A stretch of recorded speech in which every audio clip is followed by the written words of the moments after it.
বাজারে আগুন লাগার সংবাদ আমরা উজিরপুর ফায়ার স্টেশনে এখানকার মোবাইলের মাধ্যমে আমরা পাই 11:05-এর সময়।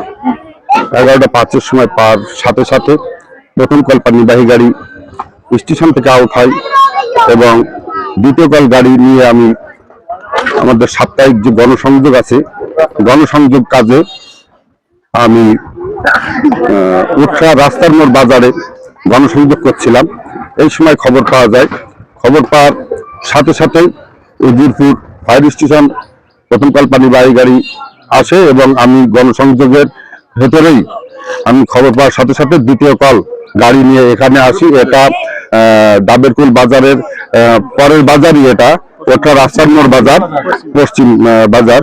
এটা কাছাকাছি থাকার কারণে আমি দ্বিতীয় কল গাড়ি নিয়ে ঘটনাস্থলে প্রথম আসি এবং প্রথম কল পানিবাহী গাড়ি এটা স্টেশন থেকে দূরত্বের কারণে একটু পরে আসে। প্রথম আমি দ্বিতীয় কল গাড়ি নিয়ে আসি। গাড়ি নিয়ে এসেই আমি এখানে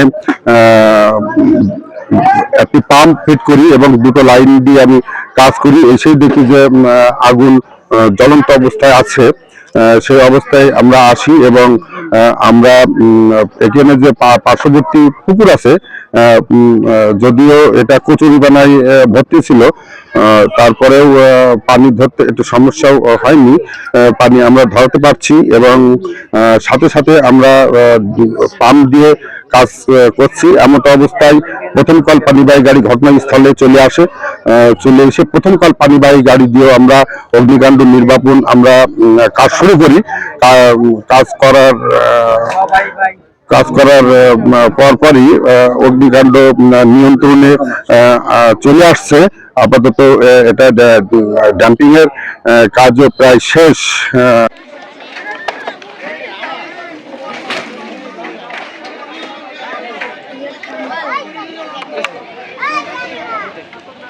এই যে আর কি হকারি ব্যবসা ধরেছেন, হকাররা এই জায়গায় দায়িত্বে থাকে, 20-25 জন লোক আছে আর তারা এলাম সকালবেলা বাইরে যায়।